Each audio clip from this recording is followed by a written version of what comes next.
Yosua 1 ayat 1-16. Jadilah pemimpin yang kuat, baik dan benar. Yosua dipilih Allah menggantikan Musa sebagai pemimpin umat Israel. Setelah kematian Musa, Tuhan memanggil Yosua untuk memimpin umat Israel menyeberangi sungai Yordan dan memasuki tanah yang dijanjikannya kepada nenek moyang mereka. Tuhan memberikan janji bahwa setiap tempat yang diinjak oleh Yosua akan menjadi milik mereka, dan Ia akan menyertai Yosua seperti yang Ia lakukan kepada Musa. Yosua diperintahkan untuk berani dan taat kepada hukum-hukum Tuhan, dan untuk merenungkan kitab Taurat siang dan malam. Yosua memerintahkan para pemimpin umat untuk bersiap-siap dalam 3 hari untuk menyeberangi sungai Yordan. Yosua juga mengingatkan suku Ruben, Gad, dan setengah suku Manasye untuk menolong saudara-saudara mereka dalam merebut tanah yang dijanjikan, sebelum mereka kembali ke tanah yang telah diberikan kepada mereka. Umat Israel bersumpah untuk taat kepada Yosua dan meminta agar Tuhan menyertai Yosua seperti Ia menyertai Musa. Pertanyaan refleksi. 1. Apa yang dapat kita pelajari dari sikap Yosua sebagai penerus Musa?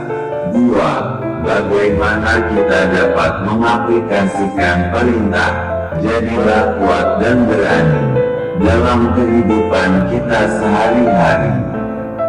3. Mengapa penting bagi umat Allah untuk merenungkan kitab Taurat siang dan malam?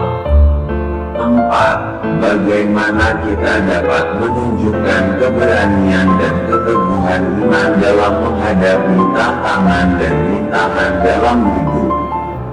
Dalam pasal 1 kitab Yosua, ada beberapa hal yang dapat dipelajari dan diterapkan dalam hidup kita. 1. Kepemimpinan yang kuat dan berani. Yosua diberikan tugas untuk memimpin bangsa Israel memasuki tanah yang dijanjikan oleh Allah.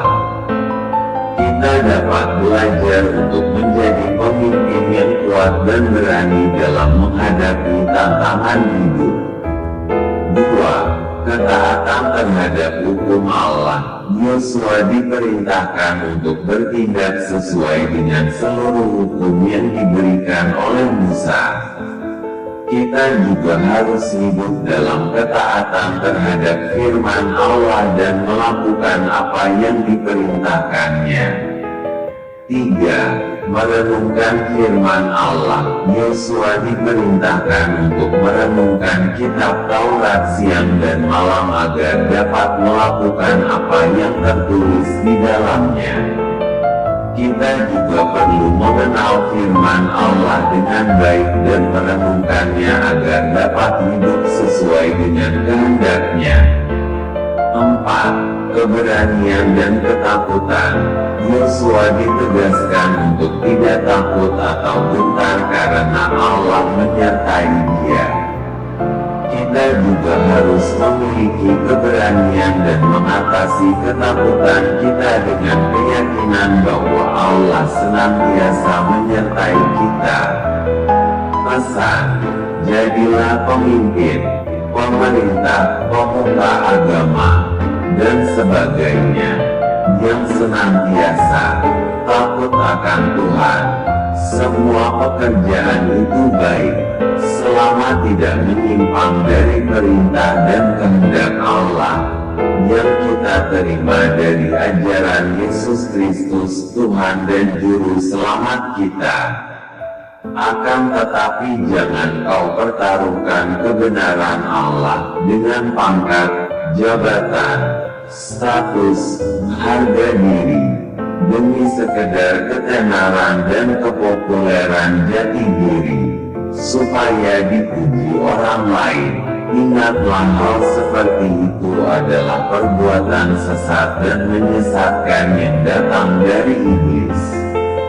Berbahagialah mereka yang membaca dan memahami firman Allah, dan lebih berbahagia adalah manusia yang hidupnya melakukan kehendak Allah, dan bukan kehendak manusia yang bertopeng di balik firman Tuhan, seperti yang diungkapkan di dalam kitab suci. Matius 7 ayat 15. Waspadalah. Amin.